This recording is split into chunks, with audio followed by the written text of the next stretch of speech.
Hello everyone and welcome to the QuickStart tutorial for a Tiny Spaceship's Final Mission. This video will let you know exactly how to play this scenario and everything that you need to know before diving into this amazing journey. So before we actually get into the scenario, I need to mention some really important details to you guys. The first of which is that the scenario has a lot of flashing lights, it has a lot of explosions and crazy effects, so it might be overwhelming if you have sensitive vision or if you have like a really low graphics card. You may need to lower your graphics as needed for your system to make sure you don't overheat. The next thing that's important for the scenario is that it is really demanding on your CPU and memory. There is a lot packed into the scenario, so I highly recommend that you have at least 16 gigabytes of RAM or more if possible. I built this scenario using 16 gigabytes of RAM, and my computer could barely even keep up as, it was using up all of it. I since upgraded to 32 gigabytes, and it's been running really smooth, so make sure that you have what you need in order for the best experience while playing this. Now, when you're playing the scenario, you need to make sure that you have broadcast controllers enabled in your in-game settings. I will be showing that on the screen now where you can find that. If you have this off, you're just never going to receive GPS coordinates from missions, and you're going to be soft locked for the entirety of the scenario, as you're just not going to receive any messages in the chat bar. Now we're going to move on to the actual scenario itself. You're going to spawn in a small room with introductory information. If you're playing with a group of friends, make sure that everyone is loaded in before you leave the room. You need to make sure you have broadcasting enabled. You can press O on your keyboard to toggle this setting on or off. Basically, this makes sure that you're able to actually receive messages from antennas that are around you. If you have it off, you're just going to soft lock yourself by not receiving anything. Now, the moment you exit this room, a cutscene is going to trigger and the scenario will begin, so make sure everyone is loaded in. Now, the cutscene will always show for the host of the game, but depending on how you set up the game, it will only show for other players if the world is set to be public. I'm not sure why this is the case, but I've also noticed that the use of some plugins will also prevent some people from seeing the cutscenes. There might be some other issues with this, but I have yet to figure out exactly what causes this issue. Now, if you don't want random people to be joining your public game, just set your maximum player count to how many people you're going to have in the world. I mean, no one can join the world if the world is full. Now, as you play the scenario, you're going to reach the hangar and you're going to be notified about the rules of the scenario. In case you missed them or if you're just too lazy to read them, I'll go ahead and just say them to you here. The first rule is pretty important. You're not allowed to repair or modify your ship in any way. No, you can't add more guns. No, you can't add more thrusters. And no, you can't just cut off that annoying wing just because you want to see what happens if you disconnect all the rotors at once. Painting is okay, though. Secondly, you're not allowed to go into the terminal of your ship and start turning things on or off. This is just going to break your ship's systems, you're going to end up crashing, and of course, it's also just cheating to unlock weapons and you're not supposed to have them yet. You're only allowed to toggle weapon systems on if you've already unlocked them and you respawned because you died. That's the only time where it's acceptable to turn your weapon systems on. Third, you need to stay within range of the mission area. Most of these missions are set up with sensors that are going to detect players and enemies within 5 to 10 kilometers of the mission area, which would be an antenna somewhere in the middle of the mission. If you leave that area, you might miss important dialogue or GPS messages that are sent into the chat. Most of the time, you're never going to leave this area because your combat is just going to be in that general area, so it's not really much of a problem, but do try to be mindful of it and don't chase debris and get lost outside.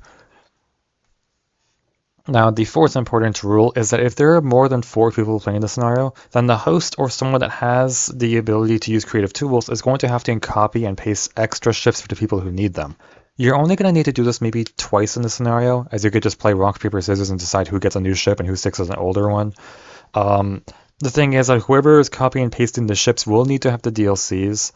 Now, you do not need DLC at all to play the scenario if you plan to play with the ships that already exist in the scenario. So, if you don't have DLC, don't worry about it. But if you want to have, like, I don't know, 6, 8, 10 people, someone's going to need to copy and paste extra ships for the people who are missing them. Now, the fifth rule is that you're not allowed to spawn in your own ships or blueprints. This scenario was designed around the ships that you're given, and spawning your own ships is just going to remove the progression and the difficulty. It's also going to remove a bunch of hidden details you're going to come across as you play the scenario. So it's really going to feel detached if you just try to bring your own ship. Now, the sixth rule is that if you run out of ships, you're fully allowed to just respawn a new one. It doesn't really matter. If you have the blueprint on hand, go ahead, respawn a new ship. Now, you can, if you really want to, play a hardcore approach and assume that the moment you run out of ships, well, it's game over. You can also try a one life approach, but that's up to you. Now that all the rules have been explained, we're going to go to the fun part, flying. Once you jump into the cockpit of your spaceship and float around for a little while, you're going to notice that some things are a bit different from your normal space engineer's ship. The first thing you're going to notice is that there's no such thing as up, down, left, or right in your controls. So if you're going to press space, C, or A, or D, trying to, dodge things, they don't do anything. These ships are designed to only have forwards and backwards. Their brakes are nowhere near as instant as you'd think. So they fly a lot more like, I know, an aircraft. So yeah, we did this so that dogfighting in this scenario feels like you're flying an actual ship and not just a glorified cube with thrusters in all directions. You're also going to notice that spinning and rotating the ship is also slowed down. This is to enhance the feel of the aircraft and give it a little bit of a weight. It kind of just feels a lot better that way. And with the help of some modded thrusters and some subgrid shenanigans, we also managed to smooth out the controls so that drifting is not really a problem, especially with how heavy these ships are. They are packed with ammo and systems to make sure that they are fully functional for this experience. So yeah, there's a lot going on. So going into your controls, you're going to see some things. So the first thing you're probably going to see is you're going to see some weapons, and you can toggle them the moment they're unlocked. So yeah, you can toggle them on or off, and it's really handy if you want to shoot with a specific weapon, and that helps so your screen doesn't look like a fireworks show as you're firing everything all at once.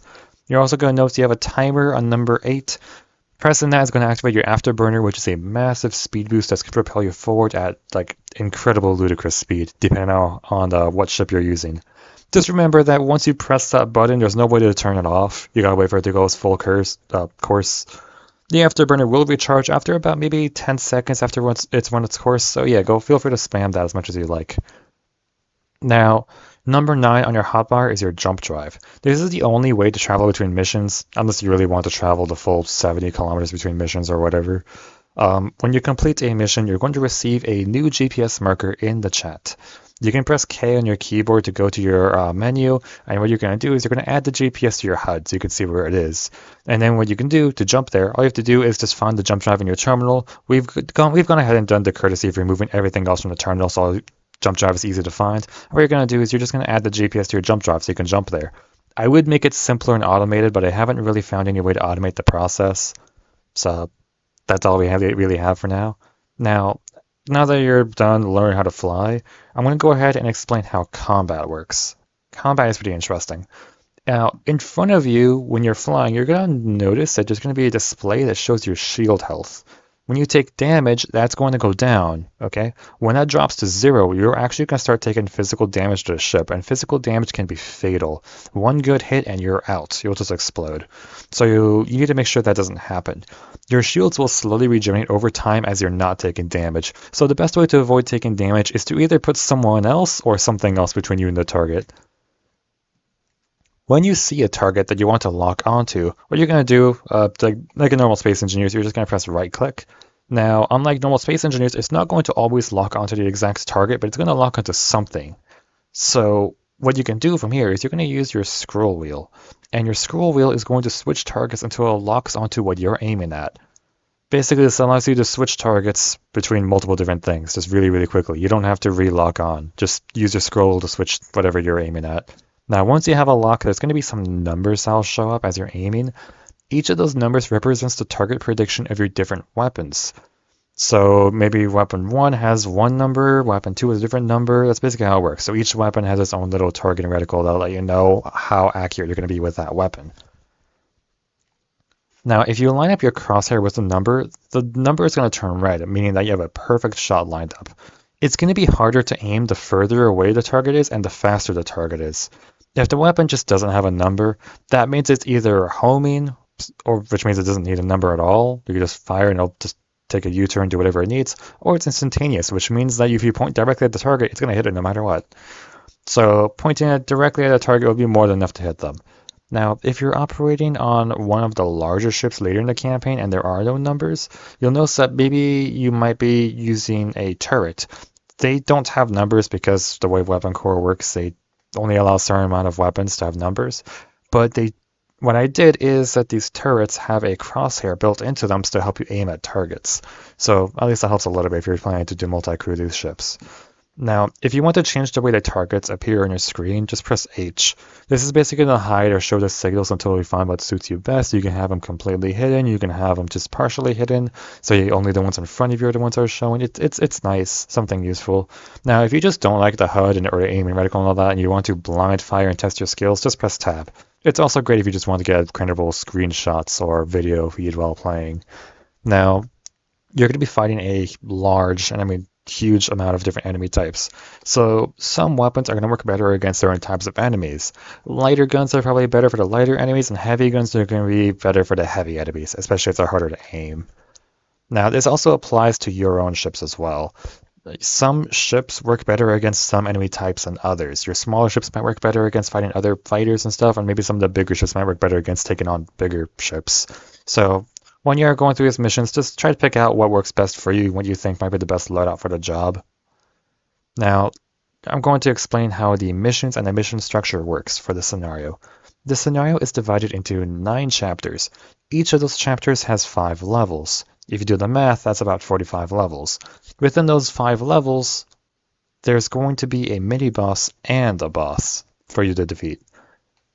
Now, when you jump to a level, you gotta make sure that your entire group jumps at roughly the same time. If anyone gets left behind, they might miss out on new weapon unlocks or story dialogue that will happen at the beginning of a level. So yeah, once you arrive, you're going to wait a few seconds, and what happens is there's a timer with a sensor that's going to detect the player's arrival, and it's going to wait just a little bit to make sure everyone got there on time. And once that's done, it's going to display some dialogue related to the part of the story you're in. It might even play a cutscene, depending on the level. Some levels even have built-in music, especially if it's a boss battle. All you need to do to beat a level is you have to destroy every single enemy ship within range of the target. Once all the enemies are destroyed, some dialogue is going to play and a new GPS is going to be given to you and your group, so you can travel to the next level. Now, there's a few small issues I've noticed in this scenario during testing, and I haven't figured out the best way to fix this. Mainly just trash cleanup issues. But if you've defeated all the enemies and nothing has happened, you might not just have some debris just laying around within 5 kilometers of the target. All you have to do is just wait a little bit for the debris to float away from the area. Another issue is that if you're further than 10 kilometers from your target GPS, you might have just not have received the GPS signal because you're out of its range or transmission range. Another thing that can happen is if you're tasked with defending a station and that station ends up exploding, you're not going to receive the GPS or anything because you've already lost the scenario. You failed the mission. So that's something to watch out for. Remember that if you're having performance issues, you could just go to the entity list, and what you're going to want to do is you're going to select everything, and you're going to click the stop button. What that does is it'll just make all the floating wreckage and everything from the battles, it's going to make them stop so they don't calculate their movement and all that stuff. They're not really loading anything, and it's going to help stop a whole lot of lag. That's definitely going to help with sim speed a lot. Now, once you defeat the last level of a chapter, you're going to be given a GPS to a station or some friendly territory where you can take a small break and you can relax before going to the next chapter. At that resting area, you're going to find some lore to learn more about the story and just whatever's going on. You're going to learn about your next mission. You're going to be given a briefing about what's going on. And you're also going to unlock a new ship to use in the next chapter. So you're going to have the option to use the ship you already have, or you can switch over to the next ship. But keep in mind that if you're keeping the ship that you're using, it might not be perfectly suited for the task that's given. That's about everything you need to know for this scenario. I'm not going to spoil the story or plot for you guys here, so feel free to jump right in and figure out what's waiting for you. Have fun.